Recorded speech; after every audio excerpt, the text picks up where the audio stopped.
Hola, ¿qué tal a todos? Soy el doctor Jorge Delgado, bienvenidos a un nuevo video. En la clase de hoy veremos el tema de fisiología renal parte 1.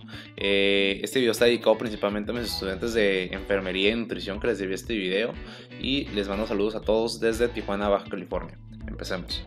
Entonces, el riñón, el sistema renal, tiene unas funciones muy importantes. Dentro de ellas, las más importantes sería la excreción de residuos metabólicos, el control de la cantidad de agua del cuerpo y el equilibrio ácido-base. Dentro del control de sustancias metabólicas o el remover desechos, como aquí se muestra en el primer punto, es eliminar sustancias como la creatinina, la urea, el ácido úrico, que son los principales desechos metabólicos del cuerpo. No estoy tomando en cuenta que el dióxido de carbono. El segundo punto importante es remover el exceso de fluido, mantener una cantidad de líquido adecuada.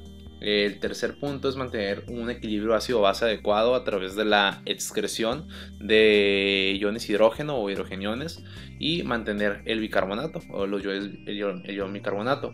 El cuarto punto sería regular los niveles de electrolitos, mantener las concentraciones de los electrolitos principales como el sodio, el potasio, el magnesio, el cloro en las concentraciones adecuadas. El quinto punto sería regular la presión sanguínea a través del sistema renina-angiotensina-aldosterona.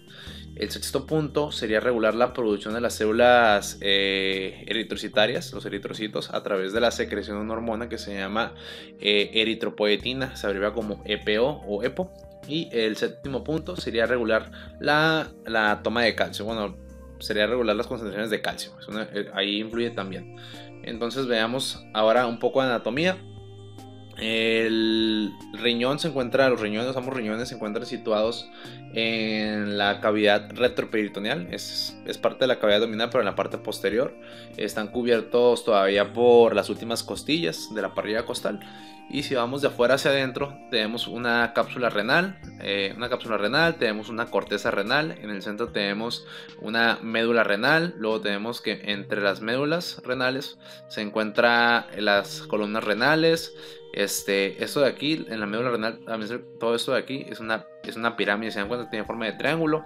En la parte de la punta de este triángulo, el vértice, alcanzamos a ver algo que se llama papila renal.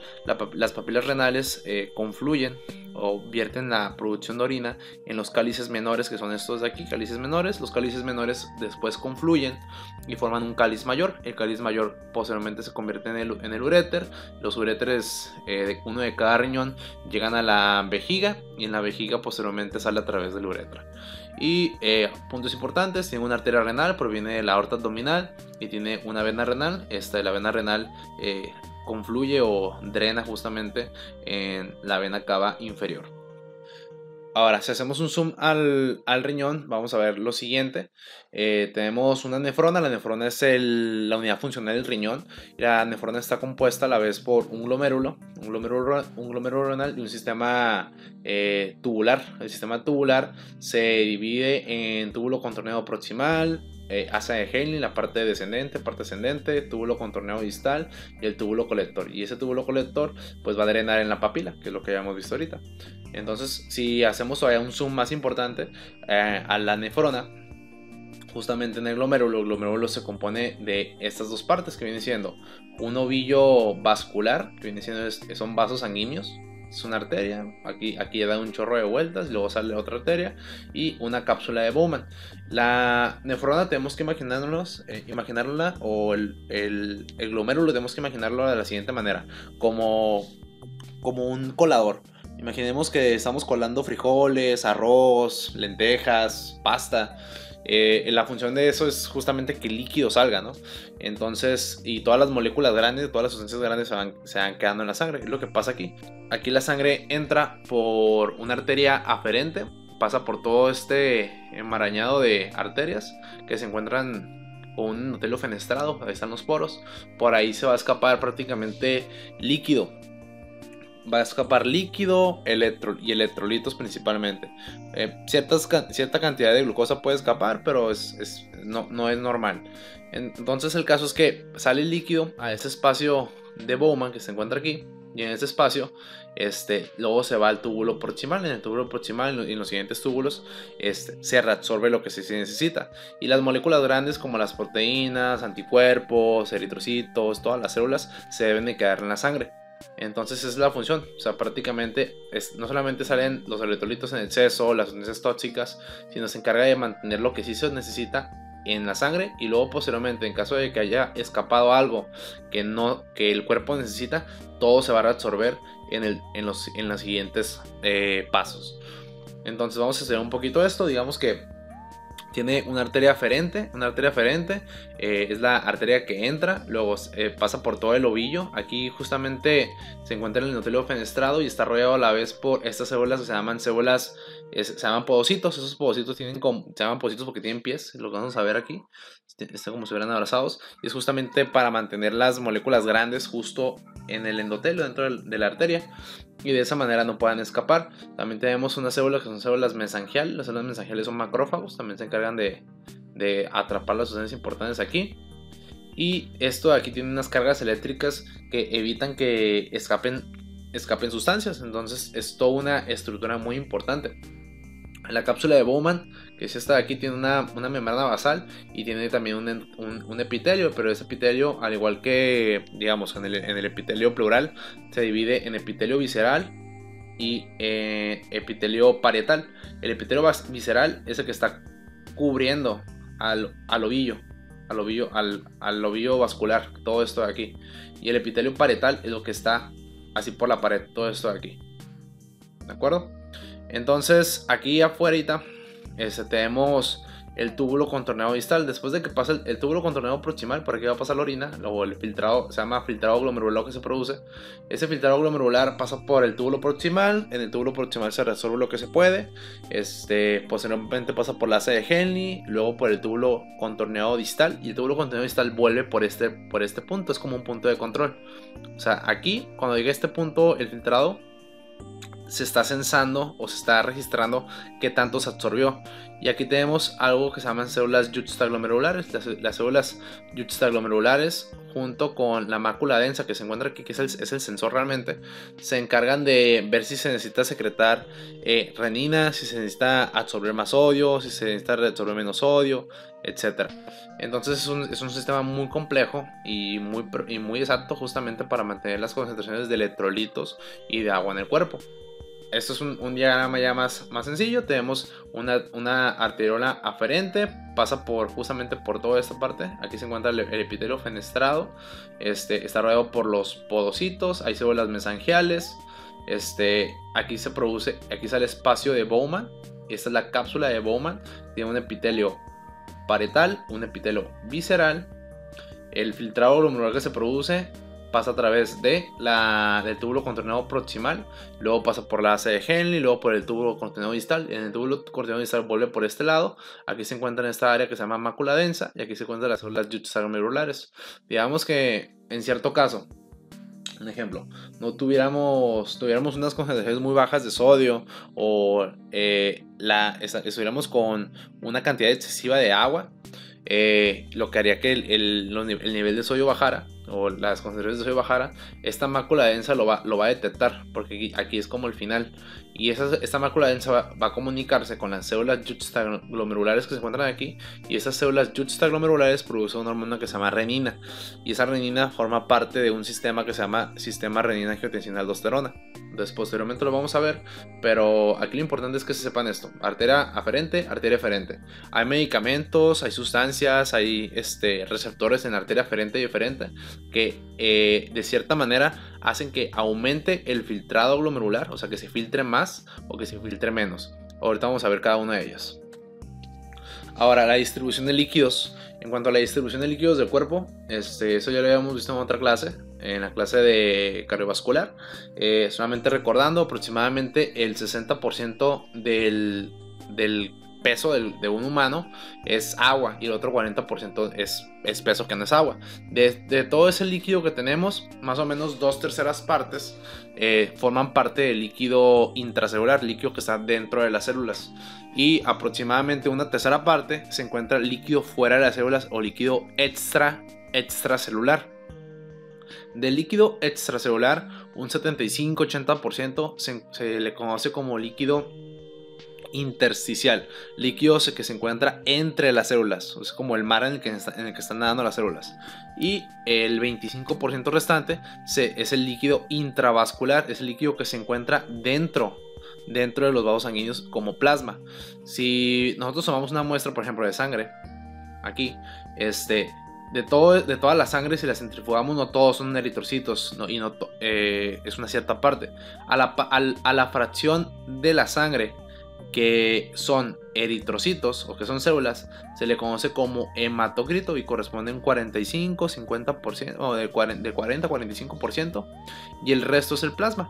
A esta parte se le conoce como hematocrito, y el hematocrito hay una fórmula para calcularlo rápidamente. O sea, lo ideal es que se centrifugue la sangre y que se mida la proporción de, si digamos que de aquí a aquí son 10 centímetros, un ejemplo, 10 milímetros, y 4.5 milímetros son eritrocitos, ya sabemos que el hematocrito va a ser el 45%. Cuando eso está muy bajo, significa que o hay una hemorragia o hay anemia. Y una forma de calcularlo rápido es multiplicar la hemoglobina por 3. Digamos, una persona tiene una hemoglobina de 15, si multiplicamos 15 por 3 nos va a dar 45. Si una persona tiene una hemoglobina de 10, 10 por 3 nos va a dar 30 de hematocrito. Entonces, así lo podemos calcular rápidamente. No es exacto, pero es un aproximado. Ahora, la tasa de filtrado glomerular y la depuración de creatinina. Hay muchos estudios acerca de esto, pero la tasa de filtrado glomerular es qué cantidad de filtrado se está haciendo por minuto. Entonces, más o menos lo normal es 125 mililitros por minuto de filtrado. Eso es lo normal.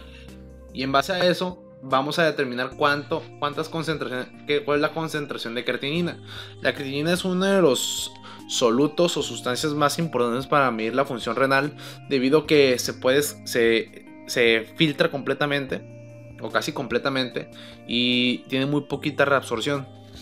Entonces, más o menos a 125 mililitros por minuto tenemos una concentración de creatinina de 1 o menor a 1. Los valores normales de creatinina es de 0.6 a 1, 1.2. Cuando ya es mayor a eso, estamos hablando de que el riñón no está fallando. ¿Por qué? Porque si el riñón no está filtrando eso, ¿qué significa? Que se van a acumular las sustancias tóxicas como la creatinina, la urea, el ácido úrico. Entonces, de esa manera podemos saber nosotros si hay una falla renal aguda, si es una falla renal crónica. Entonces, es muy importante nosotros determinar la tasa de filtrado glomerular. Hay una fórmula para determinar la tasa de filtrado glomerular. En el siguiente clase vamos a verla. Pero aquí lo importante es que ustedes sepan que la tasa de filtrado glomerular normal es de 125. Digamos que esa tasa de filtrado glomerular bajara, no sé, a 60, por ejemplo aquí, a 60, por lo tanto las concentraciones de creatinina ya subirían más, serían digamos, aquí ejemplo un 3. O si bajara a 40, las concentraciones de creatinina estarían en 4. Si bajara a 25, las concentraciones de creatinina estarían en 8. Y así, o sea, prácticamente de aquí a aquí hay mucho margen en el que el riñón puede funcionar. Hay algo que se llama escala de Kadoki, la escala de Kadoki, y también la escala de Cadigo, que nos ayudan para determinar en qué fase de falla renal o déficit renal se encuentra un paciente. Hay muchos pacientes que tienen diabetes, presión alta, que tienen poliquistosis renal, etcétera, enfermedades renales, pues esa función renal va bajando. Lo normal es que con el envejecimiento vayamos perdiendo un mililitro de tasa de filtrado por año después de los 25 años. Entonces, digamos que una persona que tiene 30 años, a los 30 años, si es sana, si no tiene ningún problema, debió haber pedido de los 25 a los 30 años 5 mililitros. Su tasa de filtrado ya no estaría en 125, estaría en 120. Esas son aproximaciones que se han hecho, aunque hay muchos estudios, es una aproximación. Ahora, el filtrado glomerular, ¿cómo se forma? Aquí es la misma imagen, es el mismo diagrama, solamente que ahora lo que vamos a tomar en cuenta son estas fuerzas de aquí. Estas fuerzas se llaman fuerzas de Frank Starling. Las fuerzas de Frank Starling se dividen en 4 fuerzas. Son fuerzas, y esas 2 fuerzas tienen 2 objetivos. Una es sacar el líquido de los vasos sanguíneos, y las otras fuerzas son meter el líquido a los vasos sanguíneos. Las fuerzas se dividen en fuerzas hidrostáticas y las fuerzas fuerza oncótica o la presión oncótica y la presión coloidosmótica. La presión hidrostática, sí, es la fuerza que ejerce el agua por el simple hecho de estar dentro del agua. Digamos que aquí es la presión hidrostática que se encuentra dentro del vaso sanguíneo. Se llama presión hidrostática, y esa presión hidrostática hace presión sobre los vasos sanguíneos y hace que salga líquido hacia este lado, la presión hidrostática. La otra fuerza que hace que salga líquido del vaso sanguíneo es la presión coloidosmótica. La presión coloidosmótica está dada por los electrolitos y los solutos que se encuentran en ese espacio, en el espacio de Bowman. Entonces digamos que aquí hay solutos, tienen una fuerza osmótica y lo que hacen es jalar agua del vaso sanguíneo hacia afuera. Si damos cuenta, es un vector muy delgadito, por lo tanto no tiene mucha fuerza. Y luego, las fuerzas que se encargan de meter o de mantener el agua dentro de los vasos sanguíneos son la presión hidrostática intersticial, o sea, la misma presión de agua que ejerce pero fuera del vaso sanguíneo, que mete agua, regresa cierta cantidad de agua, y esta de aquí, que es la presión oncótica, que es de las más importantes. La presión oncótica está dada por las proteínas y solutos grandes que se encuentran dentro de la sangre. De hecho, una de las más importantes es la albúmina, el fibrinógeno, los anticuerpos. Prácticamente la albúmina es el que mantiene la presión oncótica normal. Por ejemplo, una persona que tiene una falla hepática, una persona con cirrosis que no puede producir albúmina, pues como no produce albúmina, no puede mantener el líquido dentro de los vasos sanguíneos, y entonces se empieza a fugar fuera de los vasos sanguíneos y produce edema. Es la acumulación patológica de líquido fuera de los vasos sanguíneos, y digamos que ese líquido se acumulará en la cavidad abdominal. En esos casos, esos pacientes se ven de esta manera y se le conoce como ascitis. Entonces hay personas que tienen también problemas renales en los que este riñón está dañado. Se llama síndrome nefrótico. Y entonces, ¿qué pasa? Normalmente la albúmina no tiene que salirse de esos vasos sanguíneos, y cuando se sale, se pierde la albúmina, y por lo tanto las fuerzas que mantienen el líquido dentro de la sangre se escapan. Entonces, como pierde proteínas, porque es albúmina principalmente, y el líquido se empieza a escapar, empieza a haber edema por todas partes del cuerpo. Cuando hay un edema generalizado, o sea, una acumulación patológica de líquido en todo el cuerpo, se le conoce como anasarca. Muy bien, una vez que conocemos las fuerzas de Frank Starling, así se llaman, vamos a ver un poquito sobre qué ocurre posteriormente. La arteria aferente, que viene siendo esta de aquí, es sensible a los antiinflamatorios no esteroideros. ¿Por qué? Porque las prostaglandinas lo que hace es mantienen dilatada la arteria aferente. Entonces, cuando esto se bloquea, las prostaglandinas no pueden mantener dilatado la arteria aferente, entonces se cierra. Hay que recordar que los antiinflamatorios no esteroideos o los AINES bloquean la producción de prostaglandinas.